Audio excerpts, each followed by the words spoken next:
Alright, so this is a video. I'm going to show you how to set up your own home media server using a couple of different programs. So what I'll show, well, I'll just give a brief explanation. I use one program, Makemkv, to actually rip the movie from a disc. I use another program called Handbrake that actually encodes it to an MP4. And then the MP4 movies I keep on an external hard drive that's always connected to my desktop. Now with your desktop, for this you're always gonna have to turn off like the power save. So no, you can have a screensaver, but don't let it go into sleep. Don't let it shut off. It's constantly running. So if you have an old laptop or desktop, that'll work too. If you don't, that way you don't have to keep your main one running. But I just use my main computer. So and then as far as, you will need a program to actually run the server, where it sets it up sort of like Netflix, and I'll show that. It's Plex. Now for your own Plex server, I think it's like $4 a month for a membership, and you can choose to do a lifetime membership, which is what I did after like 3 years of using it. It was like $150 or something like that when I paid, and so I don't have the monthly fee. And the reason why you need that is that's what you're actually going to use like on your smart TVs, Roku stick, Fire sticks, whatever, to play the movie, to access your server, so to speak. So what I'll do first, and yeah, I'm recording this with my phone, so I'm going to go on the web. I'm going to go to Google. I'm going to show you what you need to download first. Makemkv. So just look that up. Go to download, and then just download the Makemkv. It's a beta. It's been in beta forever, so you'll download it. Now I'll pop it up, but when you open it the first time, it's going to ask if you have a beta key. You need a beta key. So the easiest way to do it is just Makemkv beta key. Just search that, and the top one, it'll take you to a forum, and this is where you'll look. Every so often they'll have new betas, and then boom, it shows the beta key down there. So that's how you, I'm not going to put it in the comments or anything, you can find it yourself.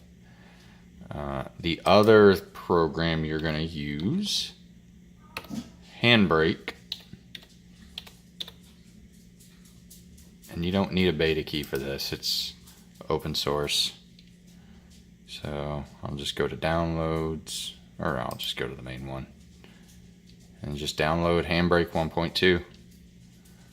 It'll have a margarita and a pineapple. So now this is Makemkv. This is when you come up, when you open it, this is what it's going to look like. And actually, let me grab a Blu-ray as well, because depending on whether it's a DVD or a Blu-ray, they're going to do two separate things. It's not really too different, so, but I'll do a DVD first.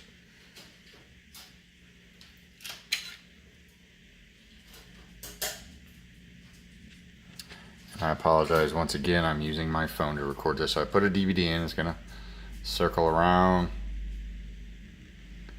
Yeah, I don't care about that. And then boom, when it stops, go up to File, Open Disk.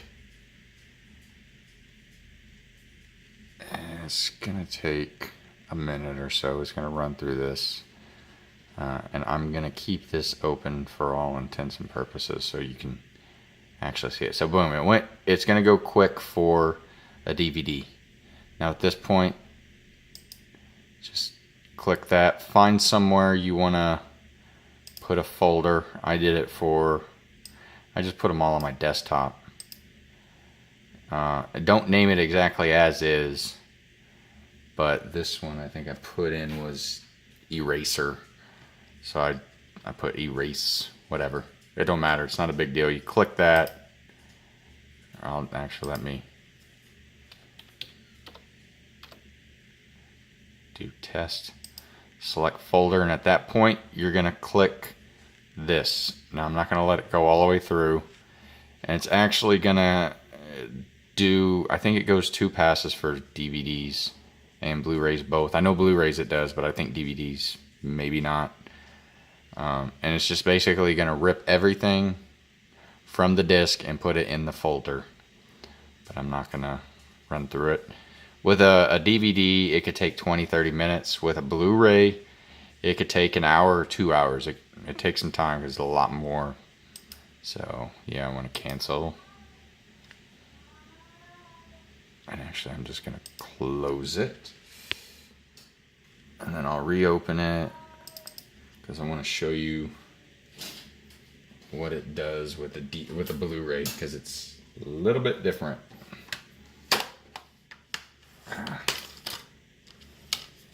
So let me put the equalizer 2 in.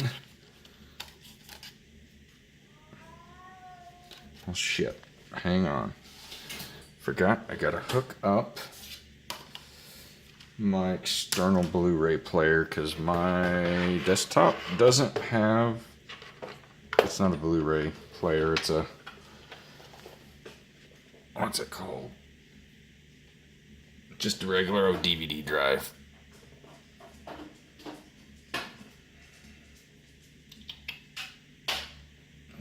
Give me just a second.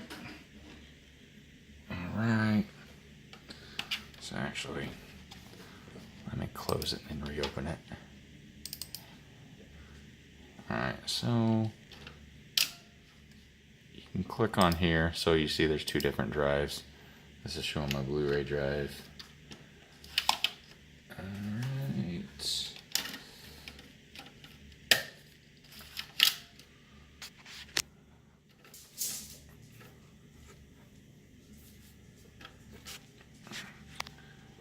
So with the Blu-ray, you're not going to do the whole file and open. It's just gonna, basically it automatically does it, so to speak, I guess. I don't know the technical term, but it's gonna do it. So boom. So at this point, when it stops, you're gonna click the folder. It's gonna bring up another thing. And just click this folder and choose where you want it to put all the information at, and then just hit OK and it'll do it. So it's pretty simple. Once again, it takes some time. I think with the Blu-ray, it's going to take at least an hour, probably closer to 2 hours. Some take longer. I don't know why. I don't know if it's how they have the Blu-ray formatted or what, but it takes longer. So that's that. That's the first piece of it. And that's my dog Roxy. So the next part, I'm gonna open up Handbrake. And also you can do TV or television shows as well, like that. It's gonna take a little bit longer maybe, but boom. So when you open up Handbrake, it should pop open automatically like this, and you'll just choose open batch scan or folder batch scan. Let me just hit cancel. So if you're back to this page, this is the main page, you go to open source. I'll bring that back up, and it'll bring it to this. Shut up, Patrick. Sorry about that. And then you just find the folder of the movie. So I'll just choose one. We'll do eraser. Select folder, and boom, you saw that little subscreen pop up. Well, it goes quick for DVDs. For Blu-rays, it could take a couple minutes, because obviously, once again, it's more information. So one key thing is, you see over here under general, it's got a bunch of different selections. So with DVDs, I always just leave it on the generic fast 1080p 30. If it's a Blu-ray, I generally use Super HQ 1080p 30 surround. So obviously, depending on which one of these you choose, it'll take longer. Now with the DVD, probably 20-30 minutes to do it and to get done with the whole thing. If it's a Blu-ray, you're looking at, once again, an hour or two maybe. Alright, so what you want to do at that point, after you've opened the source, over here under title, you want to click, you want to make sure that whatever the time is right there, it matches the length of the movie. Because some of them, let me try a different one. Some of them will have a lot. Actually, we'll stick with this one for now, and I'll show you a TV one afterwards. But anyways, so make sure it matches the length of the movie, because some of them will have multiples, or you'll have ones like 2 minutes, 1 minute, whatever. That's extra stuff. It's not going on there. This is just going to do strictly the movie. Then under destination, you click browse, and this is where you want to put your movie. I always make a folder and put them in that, because I'm going to verify that they work before they actually get put on my server. And put in the exact name right there, the exact name of the movie. And so I'll just put desktop. I'll just eraser. Boom. So boom, it'll show that, and then you can hit start encode. And down here, this does do 2 passes, both on Blu-ray and DVD. You can see it'll have time. Now, you can add more to your queue. So I've already got this. It's currently doing this one. So let's go in. I'll show you a TV one right now. So I forget what TV show it is. But here you see you get a bunch of different ones. Now, if you're doing a television show with multiple DVDs, you kind of want to look. Hopefully the case says how many discs or how many episodes are on each disc, so you can kind of look and see, make sure it's the right amount. But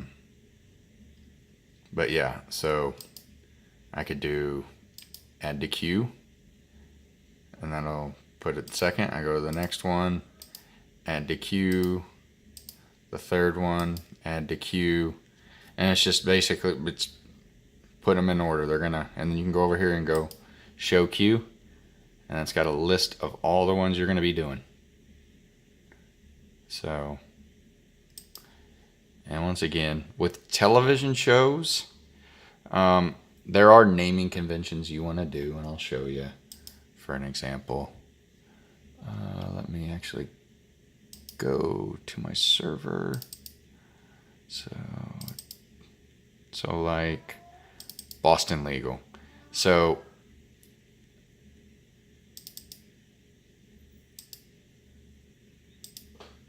you want to put, with TV shows, the name, space, dash, space, S for season, what season it is. So if it's 1, put 01. If it's 2, put 02. And then E for episode, and then episode order. It's pretty self-explanatory. So, sorry. And that's how you want to label them. And that's basically how you go from decrypting them from a disk and then encoding them to an MP4. So I'm going to stop because I've already done that. Let me go delete this because I've already got it. Now, one thing I will say is, once you have like I said, I put all of them from MKV folders on here on my desktop, but don't erase them yet. So what you want to do is you want to verify that it works properly before erasing that. So I'm going to go in, and these are all the ones. This is my external hard drive where I keep my stuff, but these are all the ones that I ripped today. So let's go to Lars and the Real Girl.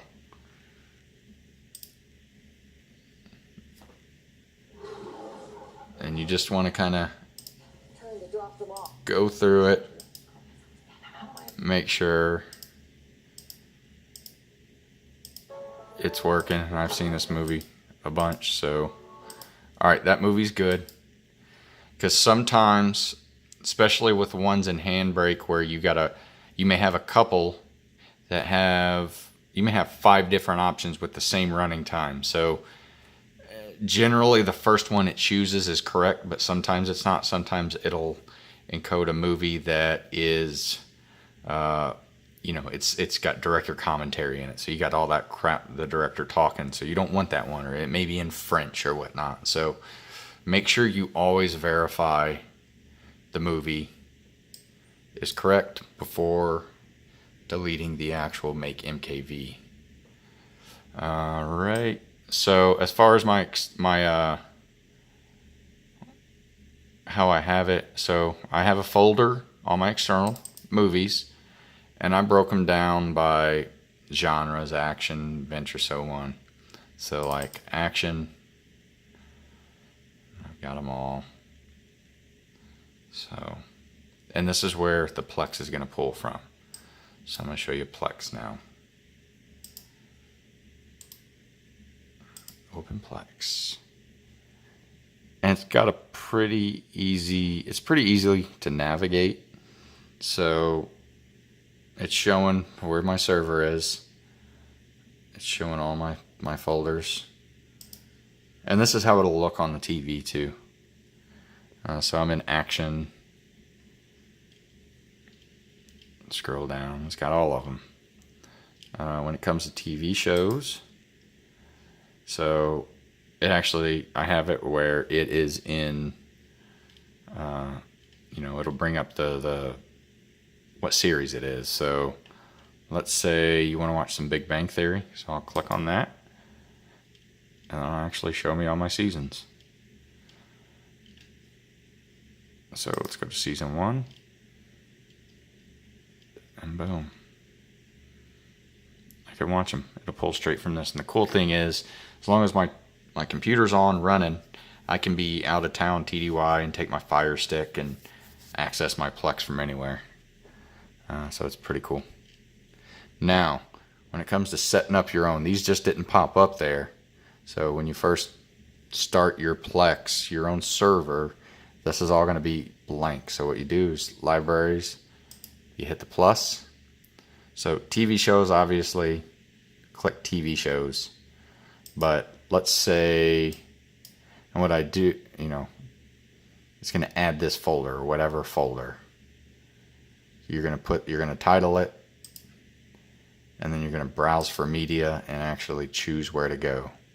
So like with movies, you just click or check the folder. You ain't gonna go in and click individual ones that you want to pull it from. That's where it's going to pull all the information from, and hit add. And then I'd hit add library if I was just starting it. With TVs, it's a little bit different, so not too much. TV shows, I just left it as TV shows for the name of the folder. Now, when you browse for TV shows, when you do the TV shows, click TV shows and then click, you can just hit add and it'll add them all. Actually, I was wrong. It'll add them all. So it is the same. The only thing is with TV shows in your external, just make sure you'll have a folder with the name of each series. Within the series, you'll have a subfolder. Make sure you use the regular subfolder conventions, season 05, 04, and then within there, boom. And the reason why is it pulls the metadata from the internet, and that's how it actually properly runs it, and it'll tell you the name of the episode. So that's Plex. Once again, I love it. I basically have my own access to all my movies and TV shows away from home. And then I don't have to worry about keeping DVDs. I don't have a DVD player anymore. You know, I buy 4K movies. So, and we have a Xbox One S to run that. Like, I just bought the new Halloween on 4K. Now I'll put the Blu-ray on here still, but I don't need DVDs. Once I add them in there, I put them up, except for my 4Ks. I don't know yet how to do a 4K to add them on here. I know you can get 4K burners, but they're excessively expensive, so I ain't doing it at that point. And that should do it. It's pretty simple. I know this is a long video, but it's not real hard to make your own media server, home media server. So where you can just put your discs away and not have to worry about them anymore. Thank you for watching.